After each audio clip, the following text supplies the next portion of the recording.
Hace unos días ha ocurrido un evento astronómico que causó revuelo a nivel mundial, tanto por el tiempo que tendrá que pasar para poder observarlo nuevamente, como por las profecías que rodeaban dicho acontecimiento, algunas que hablaban de 3 días de oscuridad, por ejemplo. Sin embargo, hay algo a lo que nadie le ha puesto atención, y me refiero a los fenómenos paranormales que han ocurrido desde siempre alrededor de los eclipses, y lo decimos dejando de lado aquello de índole ocultista o ufológico. La historia que estamos por relatarles aconteció durante el eclipse de 1991, en algún lugar de ese México que se ha perdido en el tiempo. Mantendremos en secreto la ubicación real, por respeto y petición del seguidor que nos la hizo llegar. Sin más dilación, vayamos al relato que nos ocupa esta noche. Así que, amigos, abandonen toda esperanza, porque están a punto de cruzar la frontera de la pesadilla.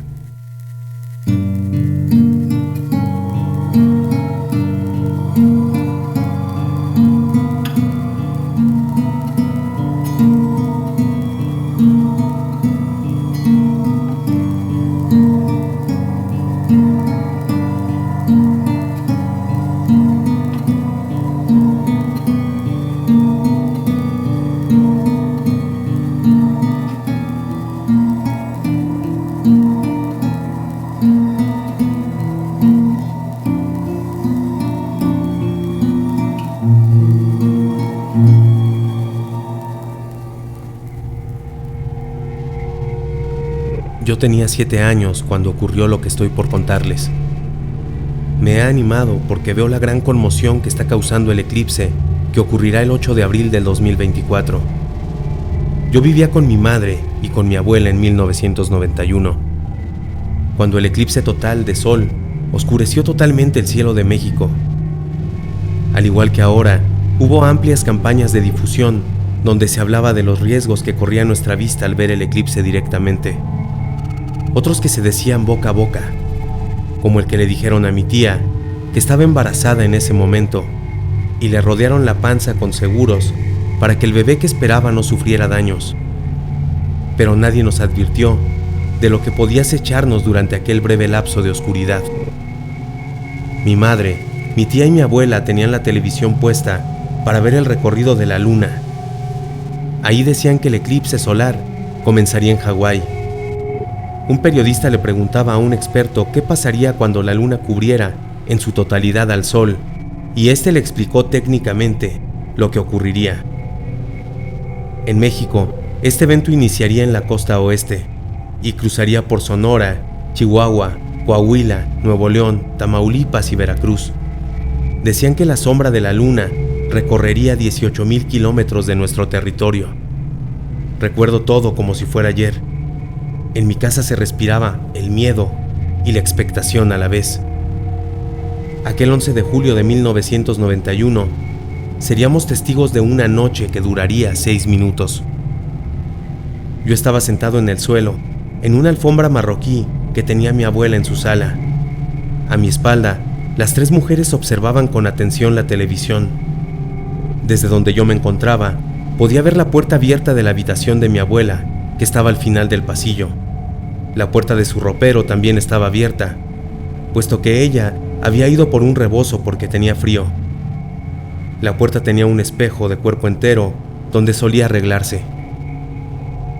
En otros enclaves del planeta, la sombra de la luna había convertido el día en noche. Donde nosotros estábamos era un parcial.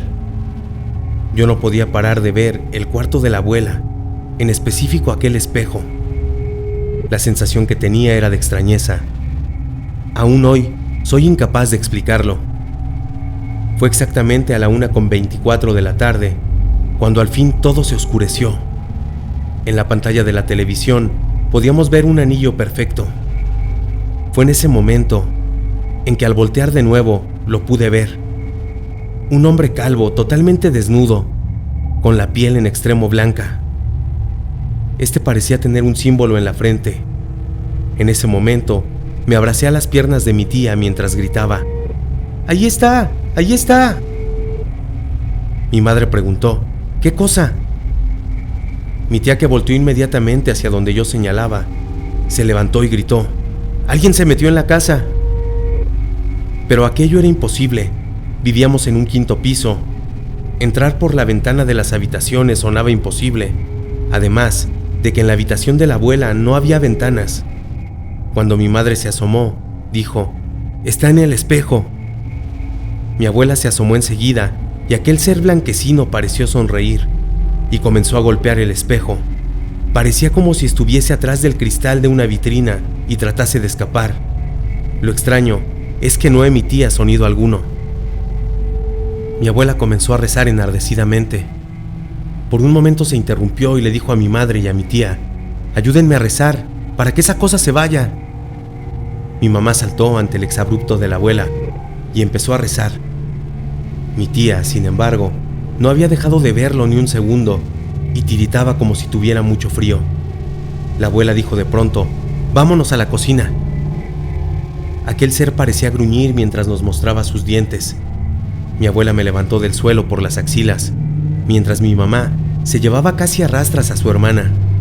Y adentro de la cocina, mi abuela cerró la puerta con seguro y nos dijo: «Ayúdenme a seguir rezando.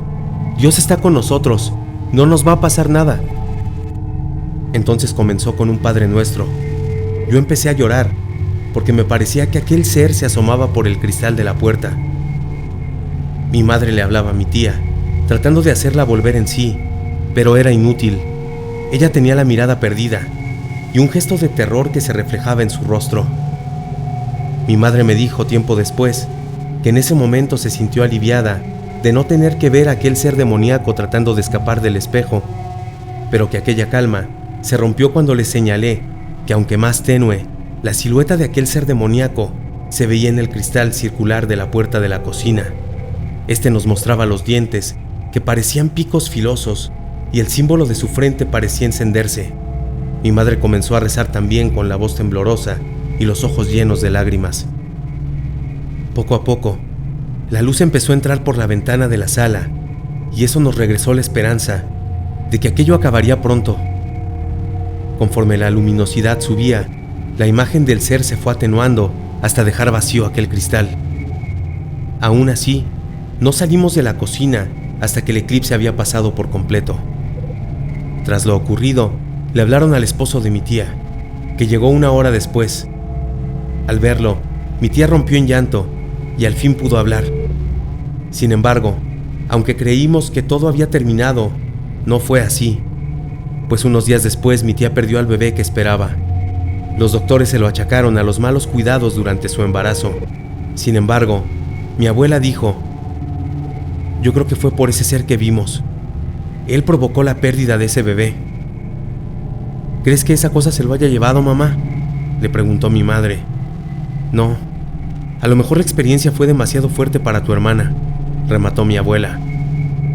Debo decir que tras aquel día del eclipse, nunca más vimos aquel ser en aquel departamento. Mi tía, junto con su esposo, se mudó a vivir al interior del país, después de un largo tratamiento para que pudiera superar la depresión por la pérdida de su hijo. Por nuestra parte, mi madre y yo nos quedamos a vivir con mi abuela hasta el final de sus días. Hace 7 meses, mi madre también falleció. Ahora vivo solo en ese departamento. Y siendo sincero, tengo miedo de que durante el próximo eclipse, este ser vuelva a aparecer. Por eso me he deshecho de todos los espejos de la casa y he tapado el cristal de la puerta. Y sí, he pensado en pasar fuera del departamento el eclipse, pero tengo la certeza de que aquello que vimos no acechaba en específico mi hogar, ni a nadie de mi familia. Creo que nos acecha a todos. Por eso pienso que nadie debería mirar a los espejos durante el eclipse. Si ocurre algo, sepan que les escribiré para contarles.